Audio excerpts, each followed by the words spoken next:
প্রিয় দর্শক, স্বাগত আজ দুপুরে। আপনাদের সঙ্গে আছি আমি নুসাত সাওম। সবাইকে শুভেচ্ছা জানিয়ে শুরু করছি আজ দুপুরের আজকের আয়োজন। আজ থাকছে সংস্কৃতি, এনটিভি অনুষ্ঠান সূচি ও দুপুরের অতিথি। প্রথমে থাকছে সংস্কৃতি।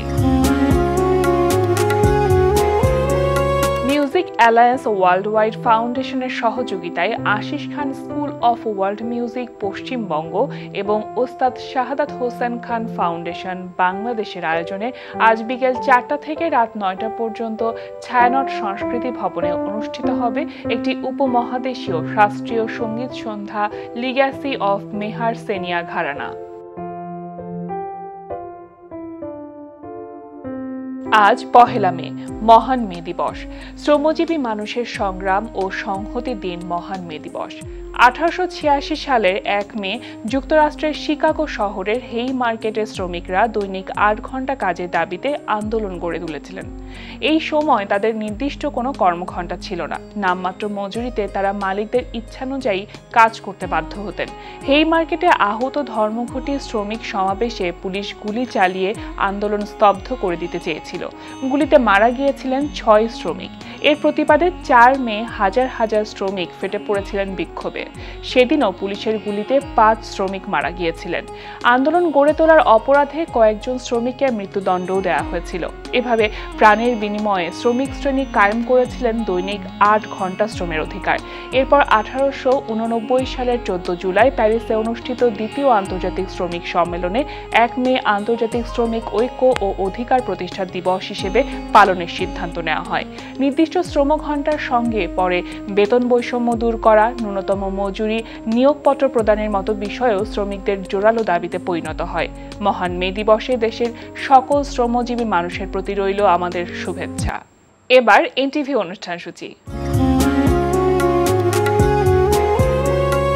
এবার জানিয়ে দিচ্ছি এনটিভির আজ রাতের বিশেষ বিশেষ অনুষ্ঠানগুলির সময়সূচি।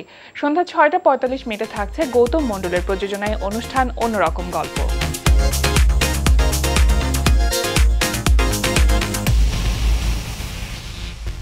রাত 8:20 থাকছে রান্না বিষয়ক অনুষ্ঠান ফুড ক্যারাভান। রাত 9টায় থাকছে টার্কিশ ধারাবাহিক কুর্লুস ওসমান গাজী। রাত 9:30 থাকছে সাগর জাহানের পরিচালনায় ধারাবাহিক নাটক ভালোবাসার অলিগলি। কি কইলেন পলাশ ভাই? না না না, এমন তো হতে পারে ও তো একলা, পায়রা তো বাসায় নেই। ওরা কি সারাদিন ঝগড়া, কতগুলি ঝগড়া, লাস্টে বিপদে পড়তে পারে না। দাফন কাফনের ব্যাপার তো একটা মানে সামাল দিতে পারতেছে না। আমি না কিছুই বুঝতেছি না। তুমি চট্টগ্রামে যাইবা, খুব ভালো কথা, যাও, যাইতে তো নিষেধ করি নাই। তুই বাড়িতে এসে ভাত তো খেয়ে যাবা নাকি? না ট্রেন মিস হলে হোক, কোনো সমস্যা নেই। বিকালে ট্রেন আছে, বিকালে ট্রেনে আবার যাবা। ভাবি ব্যাগটা দেন। রাত 11:30 সরাসরি সম্প্রচার হবে টক শো এই সময়।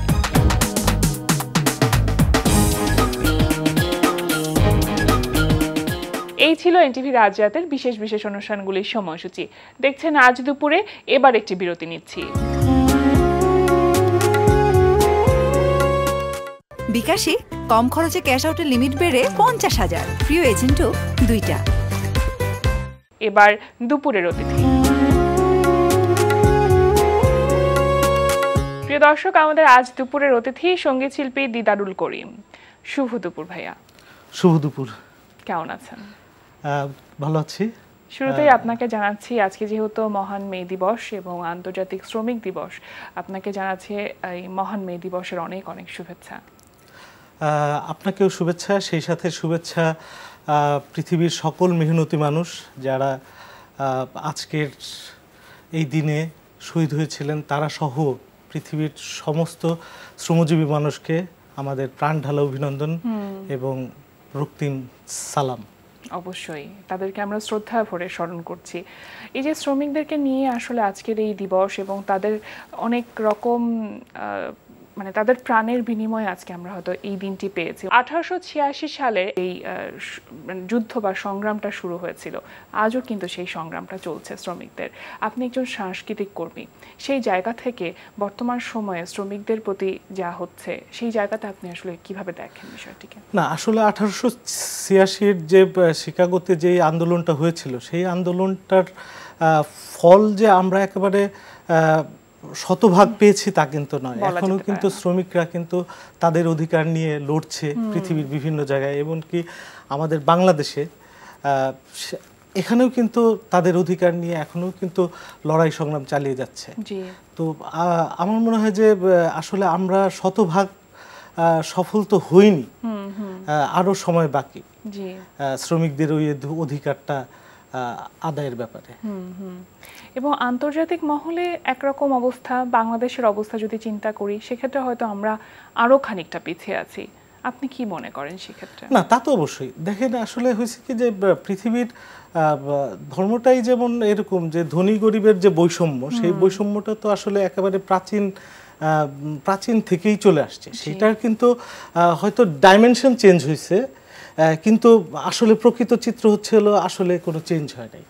আগের ধনীরা শ্রমিকদের যেমন শোষণ করেই তারা বিত্ত বৈভব প্রথাগত জায়গায় আসলে কোনো পরিবর্তন হয় নাই, শুধু একটু ডাইমেনশনটা একটু চেঞ্জ হয়েছে। শ্রমিকদের মূল বিষয়টা কি যে তারা আসলে কাজ করবে এবং কাজের বিনিময়ে আসলে পারিশ্রমিক পাবে। সব অঙ্গনের মধ্যে সংস্কৃতি খুব অবহেলিত একটি অঙ্গন বলা যেতে পারে। সেক্ষেত্রে সেই কর্মীদের বা সেই যারা অবলীলায় সারাটা দিন আসলে খেটে যাচ্ছে কোনো কিছু পাওয়ার আশা না করে, তাদের অবস্থানটা কোথায় আছে? না, এখন তো আসলে এখন আমি বলবো যে সাংস্কৃতিক কর্মীরা আসলে খুব একটা খারাপ সময় পার করছে। কারণ আমরা তো জানি অনলাইনের যুগ, সেখানে বিভিন্ন ধরনের বাইরের সংস্কৃতি আসছে।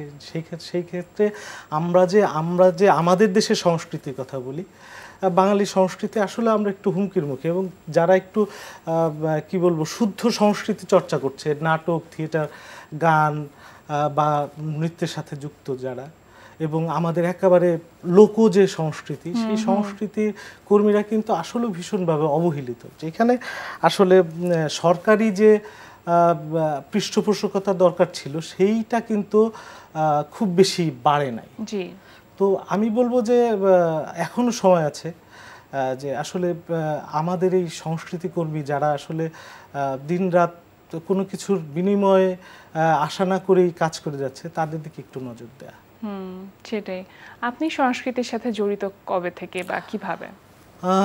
আমি সংস্কৃতির সাথে জড়িত আসলে আমি পারিবারিকভাবেই শিল্প সংস্কৃতির সাথে জড়িত। আমার বড় ভাই, আমার বোন গান করতেন, আমার বাবা গান খুবই ভালো পছন্দ করতেন। তো তখন আমি ছোটবেলায় ফুলকি নামে একটি অর্গানাইজেশন ছিল ফরিদপুরে, আমার জেলা ফরিদপুর বাড়ি। তো ওইখানে আমার বাবার হাত ধরেই যাওয়া, পরবর্তীতে আমার বড় ভাইয়ের হাত ধরে আমি খেলাঘরে যুক্ত হয়েছি। খেলাঘর সারা বাংলাদেশে তখন ছিল। খেলাঘরের পরে উদীচিতে যুক্ত হয়েছি। এইভাবেই সাংস্কৃতিক কর্মকাণ্ড। সাংস্কৃতিক পরিমণ্ডলে কি আপনি ঢাকার পরিবেশেই বেড়ে উঠেছেন? না, আমি আমার জেলা শহরে, আমার ফরিদপুরে, ওইটাই আমার জন্মস্থান। ওইখানে আমি আসলে সাংস্কৃতিক কর্মকাণ্ডের সাথে যুক্ত। তারপরে এই যে আপনার গানের চর্চা, এটা আসলে ঢাকার সাথে কিভাবে যুক্ত হলো বা কবে থেকে? এটা হলো যেহেতু কর্মের কারণে পড়াশোনা শেষ করে ঢাকাতে আসতেই হয়। গান বাজনা এবং থিয়েটার যেহেতু পড়তাম আমার জেলা শহরে, তো পরবর্তীতে যেহেতু উদীচী সারা বাংলাদেশে আছে এবং আপনারা জানেন যে উদীচী সংগঠনটা দেশের বাইরেও আছে, তো সেইভাবেই উদীচীর সাথে যুক্ত হওয়া। পরবর্তীতে আমার বড় ভাই, উনি একজন সঙ্গীত শিল্পী এবং ছায়ানটের শিক্ষক, ওনার হাত ধরে ছায়ানটে ভর্তি হওয়া, তারপরে ছায়ানট সম্পূর্ণ করা। আমি ছায়ানটের নজরুল সঙ্গীত বিভাগে আমার সঙ্গীতের যে শেখা ওটা সম্পূর্ণ করেছি এবং তারপরে এই সংস্কৃতির সাথে যুক্ত আছে। গানের সাথে সেই যে ছোটবেলা থেকে শুরু হয়েছে, তারপর এখন পর্যন্ত গানের সাথে। শুধুমাত্র যে গানের সাথে তা না, সাংগঠনিক কাজবাজও করি, যেহেতু আমি উদীচীর সাথে যুক্ত। ওইভাবে সময় দিতে পারি না জবের কারণে, কিন্তু মনে প্রাণে একজন সাংস্কৃতিক কর্মী নিজেকে বলতে পারলে আসলে আমার খুব ভালো লাগে। আচ্ছা ভাইয়া, আপনি যেহেতু গানের মানুষ, একটি গান শুনবো আমরা এখন? হ্যাঁ, মে দিবসের, যেহেতু আজকে মে দিবস, আমরা একটা মে দিবসের একটা গান কিছুটা একটু শুনতে পারি।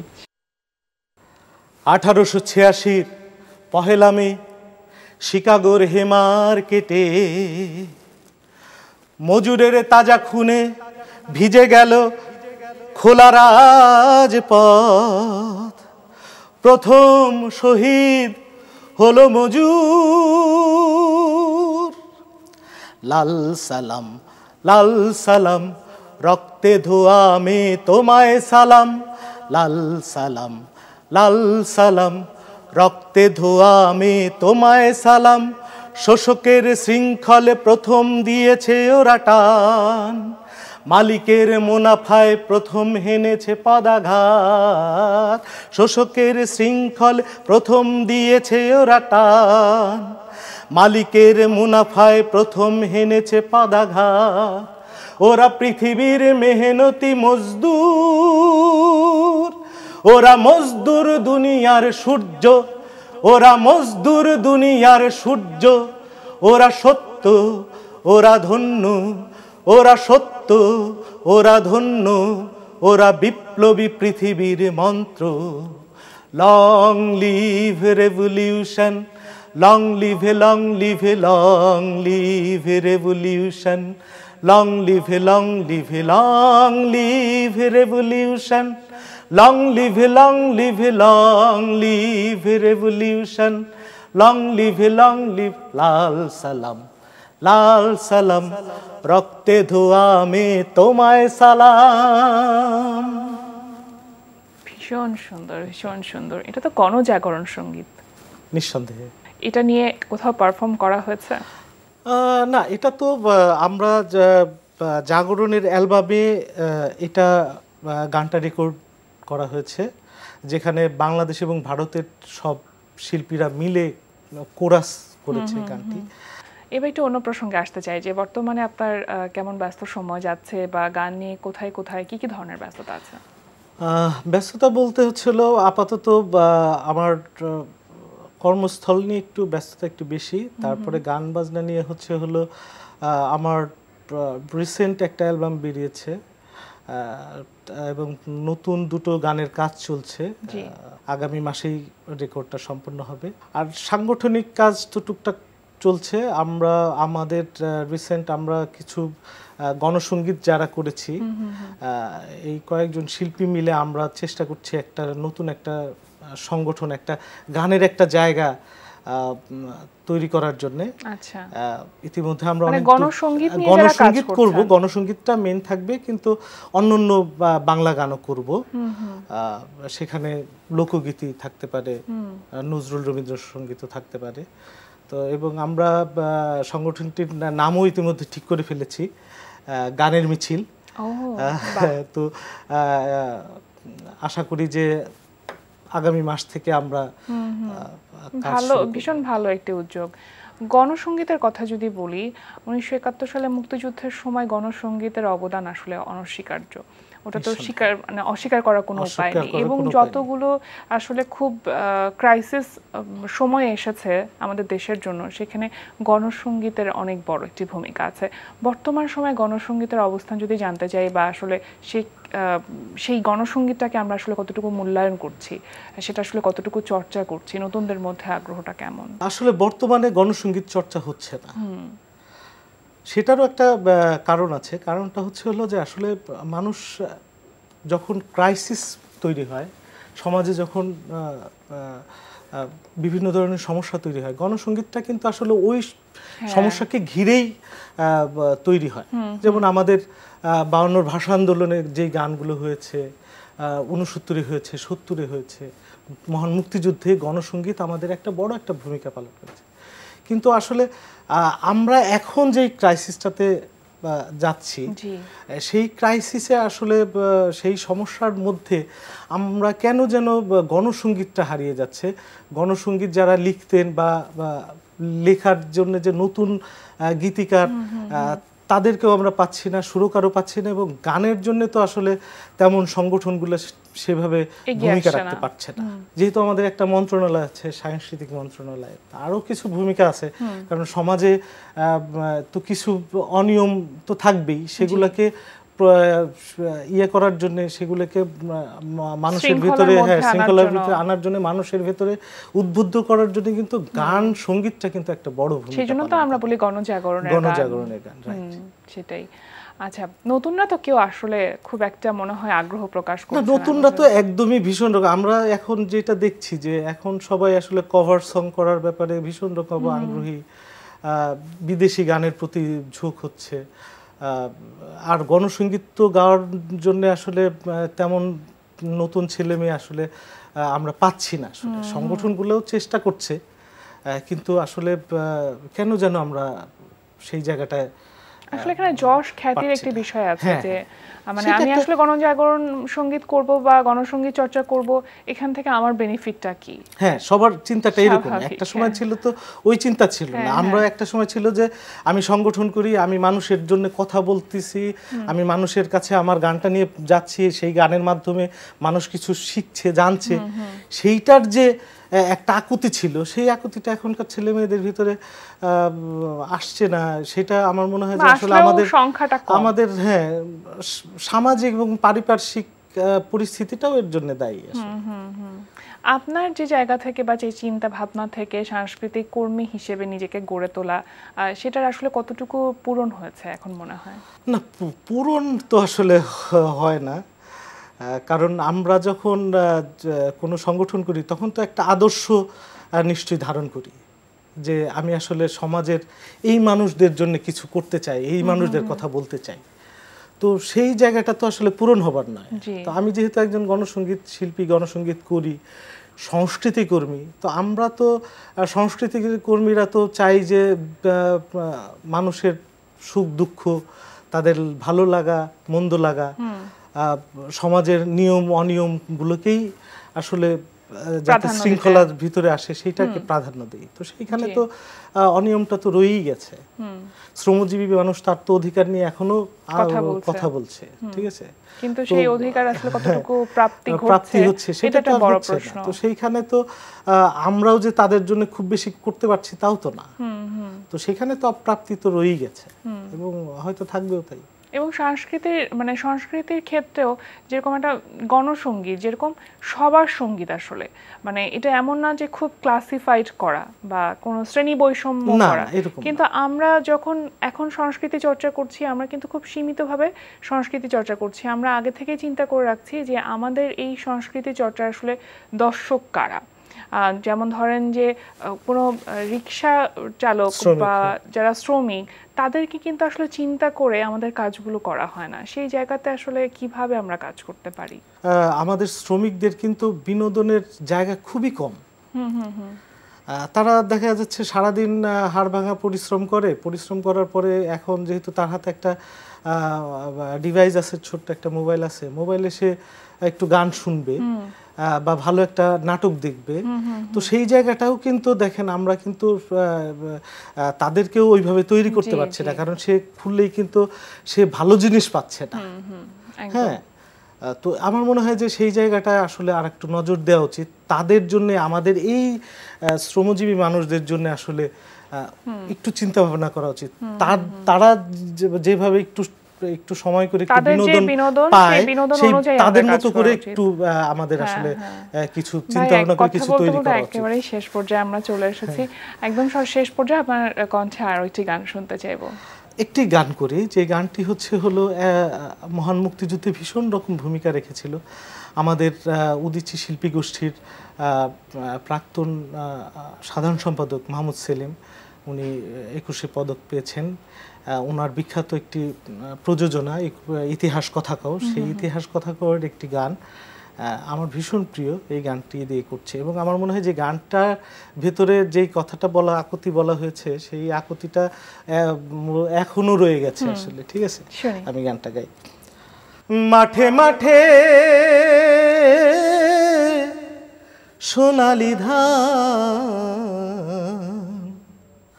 আমার হিস্সা নাই সে ধানে, পরের জমি চষলাম জীবন ভর, আমার জমিন কোনখানে, আমার হিস্সা নাই সে ধানে। মাঠে মাঠে সোনালি ধান পরাণে পাগল করে, কয়দিন পরে সেই ধান যাইব মহাজনের ঘরে রে। আমার হিস্সা নাই সে ধানে, পরের জমি চষলাম জীবন ভর, আমার জমিন কোনখানে, আমার হিস্সা নাই সে ধানে, আমার হিস্সা যায় কোনখানে। ধন্যবাদ। অনেক অনেক ধন্যবাদ ভাইয়া, ভীষণ ভালো থাকবেন। আজকে আমাদের আয়োজনে আসবার জন্য আপনাকে অসংখ্য ধন্যবাদ। আপনাদেরকে অনেক ধন্যবাদ, এনটিভিকে বিশেষভাবে ধন্যবাদ। আবারও মহান মে দিবসে পৃথিবীর সকল শ্রমজীবী মানুষকে রক্তিম অভিবাদন। প্রিয় দর্শক, আমরা চলে এসেছি অনুষ্ঠানের শেষ প্রান্তে। অনুষ্ঠান সম্পর্কে আপনার মতামত জানাতে মেইল করুন আজ দুপুরে @ntvbd.com এ। বিশ্বের যে কোনো প্রান্ত থেকে যে কোনো সময় আজ দুপুরে দেখতে ভিজিট করুন আমাদের পূর্ণাঙ্গ ওয়েব পোর্টাল www.ntvbd.com। এছাড়া এনটিভি সব জনপ্রিয় অনুষ্ঠান ও খবরের আপডেট পেতে ভিজিট করুন আমাদের ইউটিউব চ্যানেল ও ভেরিফাইড ফেসবুক পেজে। সবার মঙ্গল কামনায় আজকের মতো এখানেই শেষ করছি। শুভ দুপুর।